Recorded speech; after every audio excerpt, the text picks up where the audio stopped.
ধর্ষণ করার বিনিময়ে আমাকে মুক্তি দেওয়া হয়। হাসিনার ঘনিষ্ঠ র্যাবের এক ভয়ঙ্কর কর্মকর্তা আলেপ, যার অপকর্মের কোনো শেষ নেই। দেখুন বিস্তারিত। ঢাকা বিশ্ববিদ্যালয়ের ইংরেজি সাহিত্যের শিক্ষার্থী ছিলেন। প্রখর মেধাবী এ তরুণ জড়িত ছিলেন জাতীয়তাবাদী ছাত্রদলের রাজনীতির সঙ্গেও। পড়াশোনার পাট চোকানো হলে বাদ দেন রাজনীতি, যোগ দেন একটি বেসরকারি কোম্পানিতে। বিয়ে করেন বেসরকারি স্ট্যামফোর্ড বিশ্ববিদ্যালয়ের ইংরেজি সাহিত্যে অনার্স এবং মাস্টার সম্পন্ন করা এক তরুণীকে। মোটা অঙ্কের বেতনের চাকরিতে পরিবার নিয়ে ভালোই কাটছিল দিন। কিন্তু 2015 সালের একটি ঘটনা লন্ডভন্ড করে দেয় তার জীবন। সাজানো গোছানো সুখের সংসার ভেঙে চুরমার হয়ে যায়। দীর্ঘ সময় নিজে গুম থাকেন, জের টানতে হয় প্রিয়তম স্ত্রীকেও। 3 দিন র্যাব হেফাজতে রাখা হয় তাকে। এরপর স্বামীর মুক্তি ত্বরান্বিত হবে এমন কথা বলে বারবার ধর্ষণ করা হয় স্ত্রীকে। পবিত্র রমজান মাসে শবে কদরের দিনে রোজা ভাঙিয়ে ধর্ষণ করা হয় স্ত্রীকে। শুধু ওই একজন তরুণ কিংবা তার স্ত্রী নন, বাংলাদেশ পুলিশের বরখাস্ত হওয়া অতিরিক্ত পুলিশ সুপার এবং র্যাবের সাবেক কোম্পানি কমান্ডার আলেপ উদ্দিনের লালসার শিকার হয়েছেন এমন অনেকে। আন্তর্জাতিক অপরাধ ট্রাইব্যুনালে অন্তত অর্ধ শতাধিক অভিযোগ জমা পড়েছে, যাদের তুচ্ছ কারণে গুম করা হয়েছিল। এরপর নানা বাহানায় বছরের পর বছর নির্যাতন করা হয়, ভেঙে দেওয়া হয় পারিবারিক বন্ধন। ব্যবসা চাকরি হারিয়ে এসব মানুষ আজও দিশেহারা, স্বাভাবিক জীবনে ফিরতে পারেননি কেউই। 2015 সালের 30 মে গ্রেপ্তার করা হয় ঢাকা বিশ্ববিদ্যালয়ের সাবেক এক শিক্ষার্থীকে। সেদিন বেলা 11টার দিকে বনশ্রীর বাসা থেকে অফিসে যাওয়ার উদ্দেশ্যে বের হওয়ার প্রাক্কালে তাকে আটক করা হয়। যদিও এর আগে তার অফিসে খোঁজ করে আইন শৃঙ্খলা রক্ষাকারী বাহিনীর একটি দল। সেখানে তাকে না পেয়ে অফিসের অন্য এক কর্মচারীকে আটক করে নিয়ে যাওয়া হয়। ওই তরুণ বলেন, ধরার পরপরই আমাকে টর্চার করা হয়, যতক্ষণ না তারা বুঝতে পারে আমি ভুল ব্যক্তি। মূলত তারা যাদের খুঁজছিলেন তাদের কাউকেই আমি চিনতাম না। তাদের উপলব্ধির পর তারা আমার উপর নির্যাতন বন্ধ করে, তবে আমাকে 8 দিন ঘুমাতে দেয়নি। প্রথম দিনে প্রায় 1 ঘন্টা টর্চার করে এবং পরে রিমান্ড চলাকালীনও নির্যাতন চলে। তিনি বলেন, মোট 23 থেকে 24 দিনের মতো রিমান্ডে ছিলাম, যা বিভিন্ন মামলায় 5 থেকে 7 দিন করে বিভক্ত ছিল। এরপর 164 ধারার জবানবন্দির সময় আমাকে একটি প্রস্তুতকৃত স্ক্রিপ্ট ধরিয়ে দেওয়া হয়, যেখানে মামলার বর্ণনা সাজানো ছিল। সেই স্ক্রিপ্টে উল্লেখ ছিল যে আমাকে আমার বাসার গ্যারেজ থেকে আটক করা হয়েছে এবং আমাদের কেস পার্টনারদের মধ্যে 6-7 জনকে ওই গ্যারেজ থেকে আটক করা হয়।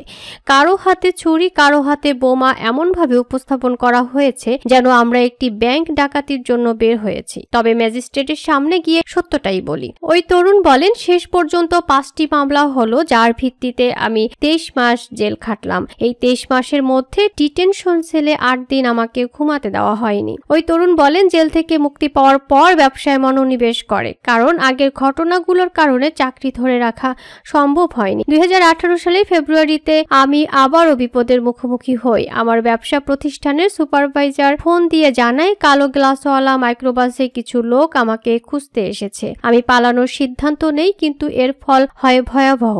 তরুণ জানায়, র্যাব প্রথমে একটি গাড়ি নিয়ে আসে, তারপর 3টি গাড়ি নিয়ে আমার খোঁজে তল্লাশি চালায়। আমার শ্বশুর বাড়িতেও অভিযান চালানো হয়। আমাকে না পেয়ে তারা আমার স্ত্রী ও শ্যালককে ধরে নিয়ে যায়। 3 দিন তারা র্যাব 11 এর হেফাজতে ছিল। ওই সময় আমি নানাভাবে যোগাযোগের চেষ্টা করি।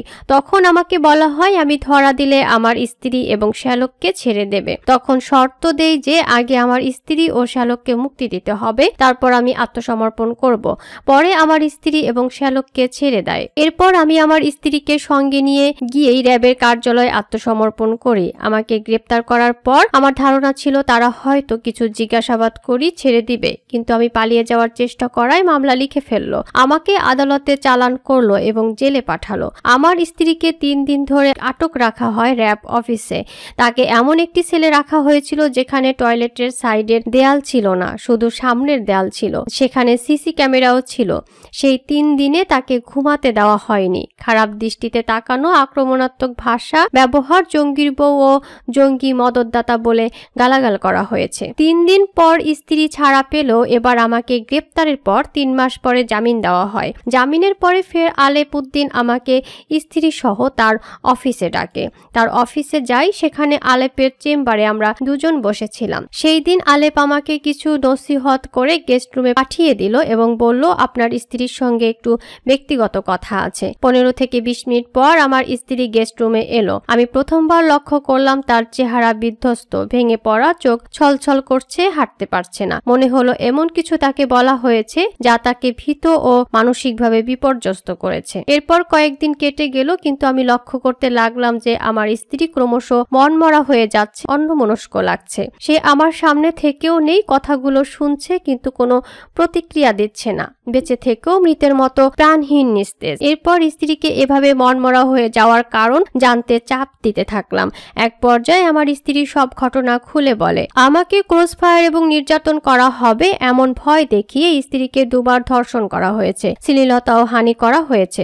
প্রথমে ছোটখাটো ইঙ্গিতমূলক কথা বলতো, যেমন আপনি একা একা কেমন আছেন, আপনার স্বামীকে সহজে বের করে আনার জন্য কি কিছু করা যায়, আসুন আমরা বসে কথা বলি। এ ধরনের কথাবার্তা দিয়ে সে মানসিক চাপে ফেলতো। যখন আমি দ্বিতীয়বার গ্রেফতার হলাম তখন আমরা আফতাবনগরে থাকতাম। গ্রেফতারের পর আমার স্ত্রী তার বাবার বাড়ি পূর্ব গুরানে চলে যায়। আলেপ উদ্দিন তখন তার সঙ্গে যোগাযোগ করে বলে, আপনার বাসার ঠিকানা মামলায় দেওয়া আছে, তাই ইনভেস্টিগেশনের জন্য আপনাকে বাসায় আসতে হবে। এভাবে আমার স্ত্রীকে বাসায় ডেকে আনে। সেই দিনই প্রথমবার আলেপ শ্লীলতাহানির চেষ্টা করে। বাসায় দারোয়ান তখন ছিল এবং আলেপ নিজেকে আমার খালাতো ভাই পরিচয় দিয়ে উপরে উঠে আসে। তবে আমার স্ত্রী দৃঢ়ভাবে প্রতিবাদ করে এবং আশেপাশের ফ্ল্যাটগুলোতে মানুষ থাকার কারণে সে সফল হয়নি। এরপর আলেপ বারবার ফোন করে বোঝাতে থাকে, আমি চাই আপনার স্বামী সহজেই বেরিয়ে আসুক, আমি চাই না সে আর কোনো দিন হয়রানির শিকার হোক, আপনার সঙ্গে কথা বললে সব সহজ হয়ে যাবে। এভাবে সে আমার স্ত্রীর সঙ্গে সাক্ষাতের ব্যবস্থা করে। 3 মাস পর যখন আমি জামিনে মুক্তি পেলাম তখন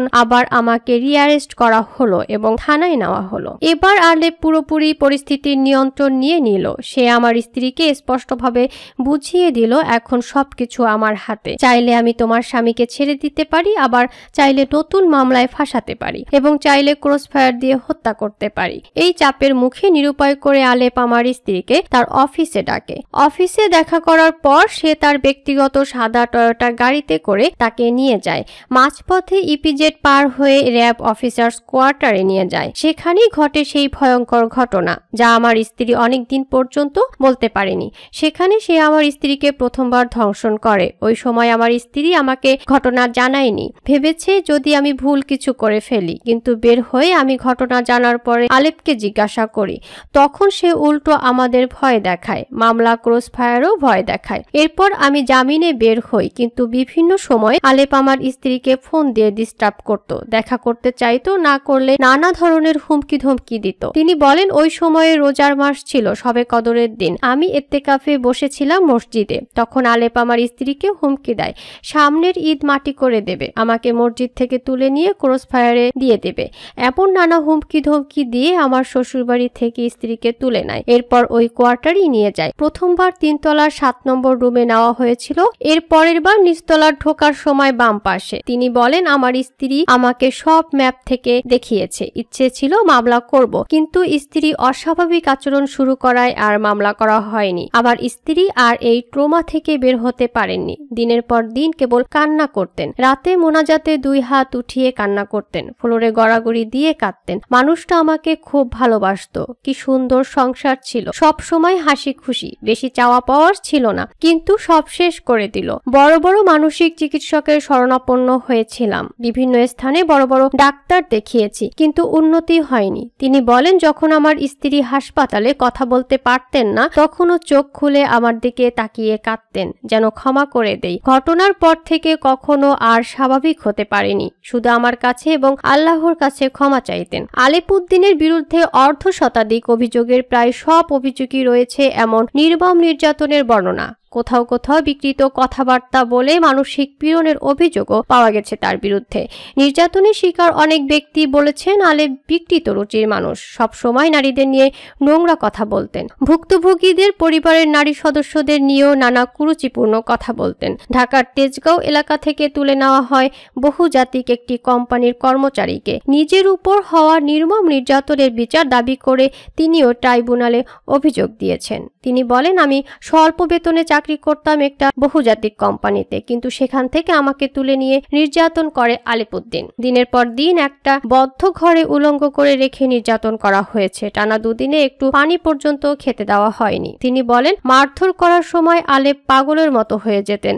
এক নাগারে দীর্ঘ সময় ধরে পেটাতেন। আমাকে 2 হাত উপরে বেঁধে ঝুলিয়ে রাখতেন। পায়ের পাতায় ক্রমাগত পেটাতেন। দাঁড়াতে পারতাম না। রক্ত বের হতো পাতা দিয়ে। এরপর ফের আবার মাথা নিচু এবং পা উপরে দড়ি দিয়ে বাঁধতেন। শরীরের বিভিন্ন স্থানে দীর্ঘ সময় পেটাতেন।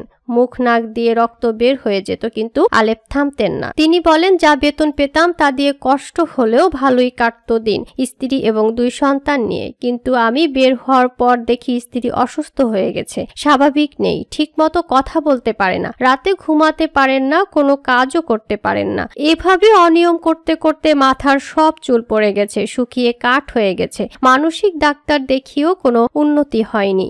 আরো একজন ভুক্তভোগীকে তুলে নেওয়া হয়েছিল রামপুরা থেকে। পারিবারিকভাবে তারা কখনো বিএনপি কিংবা জামায়াত বা অন্য কোনো ইসলামী দলের সঙ্গেও সম্পৃক্ত ছিলেন না। এরপরেও সন্দেহের বশে তাকে তুলে নিয়ে যাওয়া হয়। এরপর আটক করা হয় জঙ্গি সহ মামলায়। জেলেই কেটে যায় 7 বছর। তিনি বলেন, দিনের পর দিন আটকে রেখে নির্যাতন করা হয়েছে। 2 হাত এবং 2 পায়ের সব আঙুল ভেঙে ফেলা হয়েছিল। দিনরাত ছোট্ট একটা রুমের মধ্যে রাখা হতো। প্রথম দিকে না বুঝতে পারলেও পরে বুঝতে পারি এটা র্যাবের অফিস ছিল। তিনি বলেন, কোনো কারণ ছাড়াই আলেপুদ্দিন পেটাতেন। কখনো কখনো তিনি পেটাতে পেটাতে ক্লান্ত হয়ে যেতেন, আর আমার শরীরের বিভিন্ন অংশ দিয়ে রক্ত বেয়ে পড়তে থাকতো। এভাবে প্রথম দিকের 3 মাসের প্রায় প্রতিটা দিন নির্যাতন করত। কখনো কখনো জ্ঞান হারালে অপেক্ষা করতেন কখন জ্ঞান ফেরে।